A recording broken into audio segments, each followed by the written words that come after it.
अस्सलाम वालेकुम रहमतुल्लाह। दोस्तों, welcome to Bilal Moin channel. आज हम डिस्कस करते हैं क्वारंटाइन, जो एक हॉट टॉपिक है इस वक्त बना हुआ, और साथ ही हम कुछ एनओसी से रिलेटेड भी डिस्कस करेंगे। लेकिन पहले हम कुछ जनरल टॉपिक और जनरल चीज़ें डिस्कस करते हैं। जीसीसी के जो हेल्थ मिनिस्टर्स हैं उनकी एक वीडियो कॉन्फ्रेंस हुई है, एक न्यू वेरिएंट को लेकर के, क्योंकि इस वक्त बहुत ज़्यादा कीनली तमाम मामलात को देखा जा रहा है। तमाम ममालिक में, सिर्फ ओमान में नहीं, तमाम ममालिक में देखा जा रहा है न्यू स्ट्रेंड को। जैसे कि सऊदीया ने अपने बॉर्डर्स बंद किए हुए हैं, इसी तरह बहरीन और दूसरे ममालिक भी इस पर वर्कआउट कर रहे हैं। ओमान ने भी अपने लॉकडाउन जो शर्किया रीजन है 7 बजे के बाद वहाँ पे स्टार्ट कर दिया। उसी के साथ जो इंस्टीट्यूशनल क्वारंटाइन है उसे भी मैंडेटरी कर दिया है, पार्क और बीचेस वगैरह भी क्लोज़ कर दिए।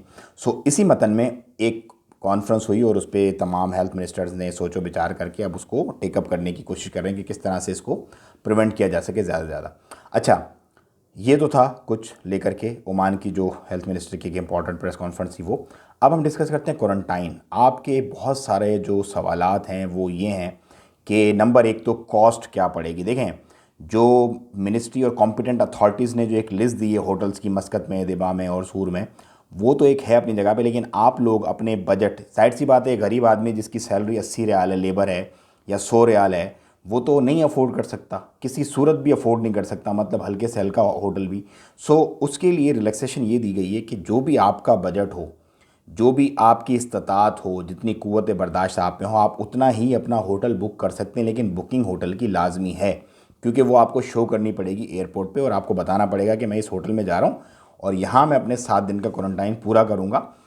फिर एक पूरा प्रोसीजर है कि आपकी एंट्री कैसे होगी, किस तरह से सैनिटाइज़ किया जाएगा आपके सामान को, आपको किस तरह से आपका टेम्परेचर वगैरह लिया जाएगा, फिर आपके टेस्ट होंगे। टेस्ट के बाद फिर आपका क्वारंटाइन जो एयरपोर्ट पे हो जाएगा टेस्ट, तो आपका बैंड वगैरह बना के वहाँ पर रहेंगे। उसके बाद अगर आपको क्लियर होते हैं आपके टेस्ट के बाद, अगर आपको कोई प्रॉब्लम नहीं है, तो 8वें दिन आप जाके अपना बैंड खुलवा सकते हैं। 7वें दिन दोबारा टेस्ट करवा के 8वें दिन अपना बैंड खुलवा सकते हैं। अगर आपका जो एयरपोर्ट पे टेस्ट होगा वो पॉजिटिव आ जाता है, तो आपको 10 दिन के लिए अपना क्वारंटाइन करना पड़ेगा एटलीस्ट। उसके बाद अगर कोई सिम्टम्स वगैरह शो नहीं होती तो आपको अपना टेस्ट करवा के आप बाहर जा सकते हैं, अदरवाइज़ नहीं।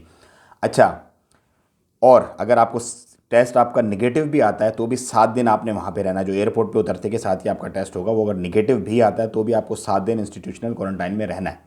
सो सिंपल है प्रोसीजर, पहले वाला ही है सारा का सारा। जैसे पहले आप 25 रियाल भरते थे, तरसुद ऐप डाउनलोड करते थे, आप यहाँ उतरते थे, आपका टेस्ट होता था, बैंड बना देते थे, और अब आप घर की जगह होटल चले जाएंगे। पहले आपको होटल की रिसिप्ट नहीं दिखानी पड़ती थी बुकिंग वाली, अब वो आपको दिखानी पड़ेगी। ये बस एक डिफरेंस है।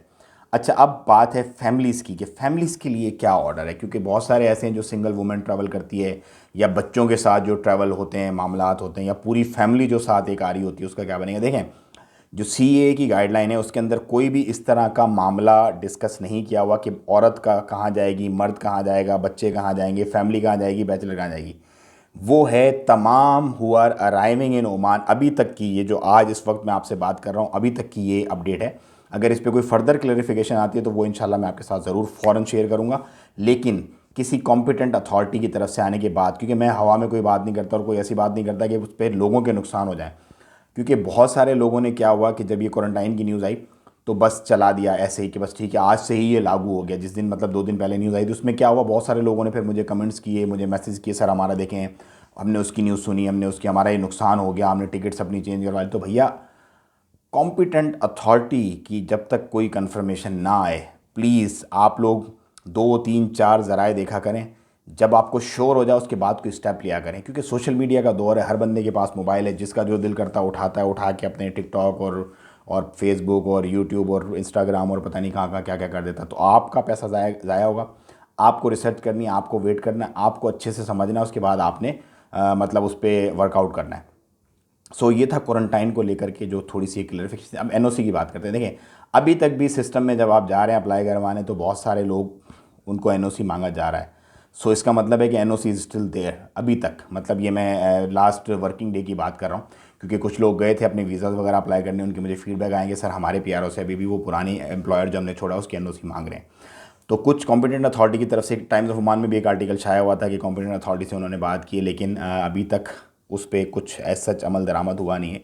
तो जैसे ही होगा, जैसे ही वो प्रॉपर हो जाएगा, सिस्टम ग्लिच है या जो भी प्रॉब्लम है, तो इंशाल्लाह मैं आपको ज़रूर अपडेट करूँगा। मुझे दें इजाज़त, दुआओं में याद रखें। अस्सलाम वालेकुम व रहमतुल्लाह।